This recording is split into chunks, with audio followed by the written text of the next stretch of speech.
मेरे अजीज हम वतनों, नहीं नहीं, मजाक कर रहा हूँ। अस्सलाम वालेकुम नाजरीन, मैं हूँ ज़रैन और आप यूट्यूब चैनल देख रहे हैं। नाजरीन, वाकई अब मुल्क की टेंशन हो रही है।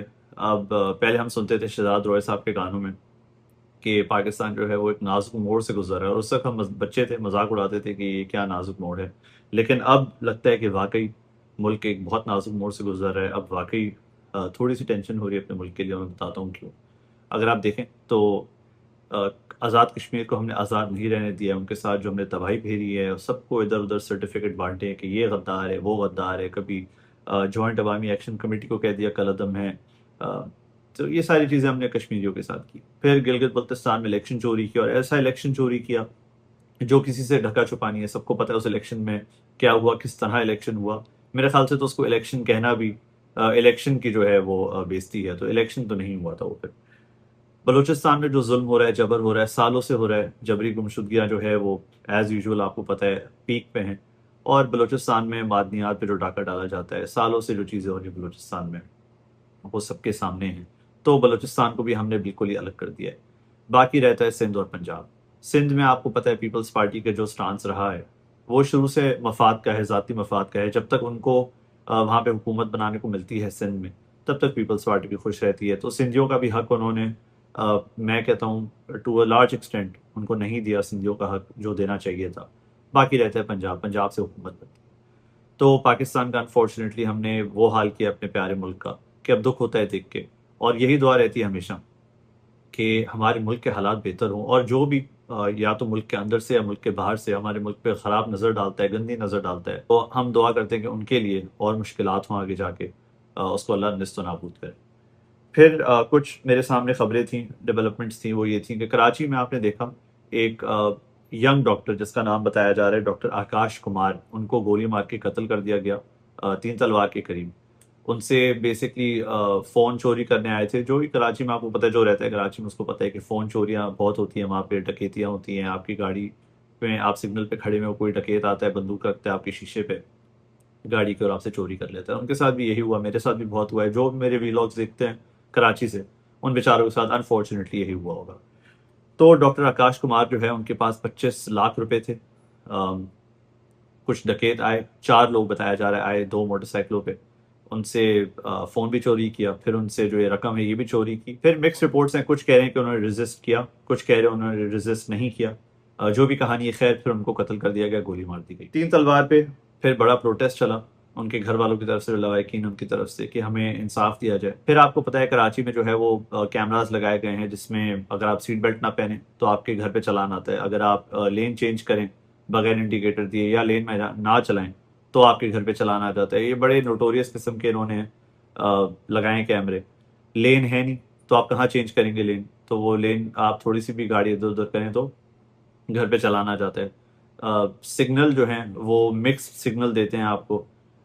कभी रेड और ग्रीन साथ जल जाते हैं, तो आपको पता नहीं क्या करना है, लोग बेचारे घंटों घंटों खड़े रहते हैं। तो उन कैमरास को इस्तेमाल करके कहा जा रहा है कि शायद जो डकैत है उनको पकड़ा जाएगा। खैर मुर्तज़ा वहाब साहब और सीएम सिंध जो है मुराद अली शाह साहब, इन दोनों को भेजा गया कि जाओ भाई मसला हल करो, बात करो जाके। सबसे पहले मुर्तज़ा वहाब साहब को भेजा गया।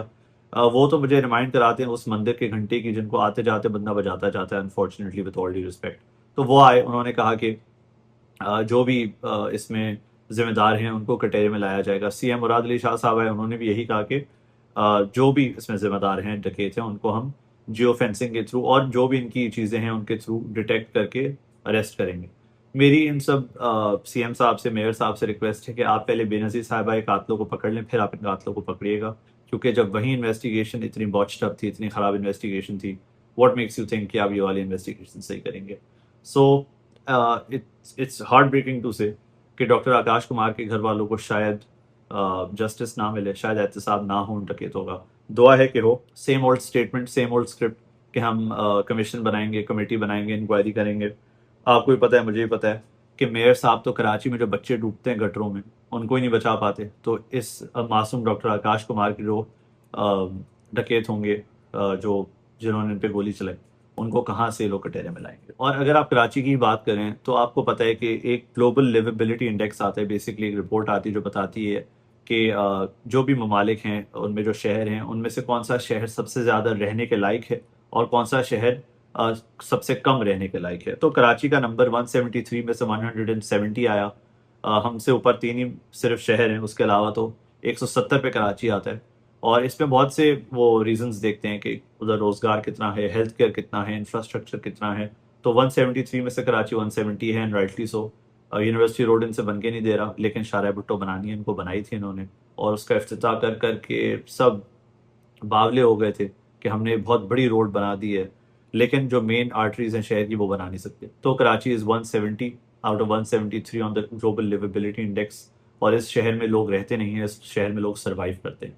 मैं एक बहुत मजाकिया मैसेज पढ़ा था, किसी ने कहा था कि कराची में रहने के बाद भी क्या आपका मरने के बाद हिसाब किताब होगा। मुझे लगता है नहीं होगा। उस मजाक में भी यही था कि प्रॉब्लली नहीं होगा, क्योंकि आपकी कराची में रहना ही बहुत बड़ी आजमाइश है अनफॉर्चुनेटली। फिर एक और खबर है नेस्ला टावर के हवाले से। अगर आपको नहीं पता तो नेस्ला टावर एक रिहायशी बिल्डिंग थी कराची में, जिसको कहा गया था कि इलीगल बनी गई है, उसमें से लोगों को खाली करके वो बिल्डिंग मिसमार कर दी गई थी। तो नेस्ला टावर के हवाले से गुलजार अहमद साहब ने डिसीजन दिया था, चीफ जस्टिस ऑफ पाकिस्तान हुआ करते थे वो 2021 में गालिबन। तो अब फेडरल कॉन्स्टिट्यूशनल कोर्ट जो आईनी अदालत है उसने कहा है कि ये डिसीजन बिल्कुल, फैसला बिल्कुल गलत था गुलजार अहमद साहब का, और ये सारे जो काम है ये सुप्रीम कोर्ट के नहीं होते बिल्डिंग गिराने के या बिल्डिंग गिराने के ऑर्डर देने के, ये जो सिंध बिल्डिंग कंट्रोल अथॉरिटी उसका काम है। तो जिन लोगों को बेचारों को घरों से खाली कराया गया, जिन्होंने अपनी पूरी जिंदगी की जमा पूंजी लगाई उधर अपार्टमेंट खरीदने में, उन बेचारों के पैसे ज़ाया हुए, उनको आज तक कॉम्पनसेट नहीं किया गया। कहा जा रहा था कि ऑक्शन कर देंगे, पहले तो कहा था कि बिल्डर को, कि बिल्डर पैसे भरेगा सबको। बिल्डर साहब खुद गुजर गए, अल्लाह को प्यारे हो गए 2024 में। उसके बाद कहा कि इस ज़मीन का ऑक्शन करके जो पैसे आएंगे वो लवाइकिन को दिए जाएंगे, जो वहाँ पे रहते थे उनको दिए जाएंगे, अफेक्टिव को दिए जाएंगे, वो भी नहीं दिए गए। फिर यही जो फेडरल कॉन्स्टिट्यूशनल कोर्ट है, इसने एक और डिसीजन दिया। काजी फायज ईसा साहब, जिनको मैं जस्टिस तो नहीं मानता, वो बहुत ही एक पॉलिटिकली मोटिवेटेड जज थे। तो उन्होंने, अगर आपको याद हो, एक फैसला दिया था। उन्होंने कहा था जो मोनाल रेस्टोरेंट है इस्लामाबाद में, वो बिल्कुल एक गैर आइनी और किस तरह कोई गलत प्लांट पे बना हुआ है, इन्वायरमेंटल इफेक्ट्स बहुत हैं उसके वहाँ पे। तो मोनाल रेस्टोरेंट को उन्होंने बंद करवा दिया था। तो अब जो आइनी अदालत है उसका फैसला आया है, उन्होंने कहा है कि मोनाल रेस्टोरेंट जो है वो गलत बंद कराया गया था, उसको वापस खोला जाए और अब वहाँ पे आप वापस जाके खाने पीने कर सकते हैं। अगर आपको लगता है कि आइनी अदालत आम लोगों के लिए काम कर रही है, तो आम लोगों के लिए काम नहीं कर रही। Just so you know, Lukman Afzal साहब जो सीईओ हैं मोनाल रेस्टोरेंट के, उनके जो भाई हैं कामरान अफजल साहब, वो फेडरल सेक्रेटरी हैं करंट कैबिनेट डिवीजन में, और वो डायरेक्ट रिपोर्ट करते हैं हमारे फॉर्म 47 के वजीर आजम साहब को। तो ये उनके लिए एक फेवर किया गया है। तो डोंट बी हैप्पी, ये आईनी अदालत जो है ये आम आदमी के लिए नहीं बनाई गई, ये सिर्फ जो बड़े ताकतवर ब्यूरोक्रेट्स हैं और सरकार है उनके लिए बनाई गई है, उनको रिलीफ देने के लिए बनाई गई है। मेरा ये मानना है कि जिस दिन इस मुल्क के जजेस इस मुल्क के साथ सच्चे हो गए, उस दिन इस मुल्क के आधे से ज़्यादा मसाइल हल हो जाएंगे। ट्राइकॉटमी ऑफ पावर्स वापस से रीइंस्टेट हो जाएगी। ये जजेस जिस दिन सच्चे हो गए, उस दिन आप समझे आपका मुल्क बहुत हद तक, काफ़ी हद तक बेहतर हो जाएगा। फिर आखिरी में स्ट्रेट ऑफ हर्मस, जो आबने हर्मस है, उसको वापस से बंद कर दिया गया। और यकीन करें, मुझे लगता है कि जितनी दफ़ा ये आबने हर्मस बंद होता है ना, मुझे लगता है इस्लामाबाद बंद हो जाएगा, क्योंकि सालसी में हम चैंपियन है। आपको पता है अपने घर में आग लगी हुई है, लेकिन सालसी करवानी है। और ईरान ने इस बात की तस्दीक कर दी है कि जो MOU इस्लामाबाद में बनाया गया था वो अब ख़त्म हो गया है, उसकी अब कोई लीगल स्टैंडिंग नहीं है। तो वो basically it is now non existent. तो कंग्रेचुलेशन जो लोग बहुत सेलिब्रेट कर रहे थे कि हमने सालसी करवाई और हमने पता नहीं क्या क्या करवा दिया, तो बी प्रिपेयर्ड, इस्लामाबाद वापस से बंद होने वाले, और जितनी दफ़ा आपने हरमस बंद होगा, याद रखिएगा इस्लामाबाद भी बंद होगा। फिर आखिर में मेरा नसीब ख़राब है, तो सोशल मीडिया पे मेरे पास डाउट्स ही आते हैं सामने। तो मेरे एक सोशल मीडिया पे फिर से एक डाउट है, उनका नाम है साद कैसर। उनको बेचारे को कहा गया है कि बेटे तुम सिर्फ बयानियाँ बनाओ, लेकिन उनसे बयानियाँ बनाया नहीं जाता। वो कोशिश करते हैं बहुत, लेकिन आपको पता है ना, एक तो पढ़े लिखे भी नहीं है, ऊपर से पढ़े लिखे होने की कोशिश भी नहीं करते, तो उनसे बयानियाँ बनाया नहीं जाता। उन्होंने अभी अपनी एक सोशल मीडिया पोस्ट में कहा है कि हमारा जो पासपोर्ट है वो अब 100 नंबर पे पहुंच गया है और बहुत ज़्यादा तरक्की की है। पहले हम 113 नंबर पे थे।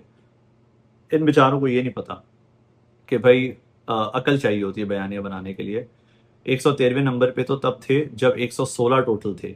तो इसकी थोड़ी सी साइंस है, वो ये है कि अगर 5 ममालिक हैं और 5वें नंबर पे वो पाँचों एक साथ हैं, तो नंबर ऑटोमेटिकली कम हो जाता है रैंकिंग्स का। तो पहले आउट ऑफ 116 हम 113 थे, तो अब हम 104 में से 100 हैं। So that doesn't really make much of a difference. लेकिन उन्होंने कहा है कि हमारी रैंकिंग बहुत इंप्रूव हो गई है और उनका बेसिकली इमरान खान के खिलाफ बयानियाँ बनाने के उनको पैसे दिए जाते हैं।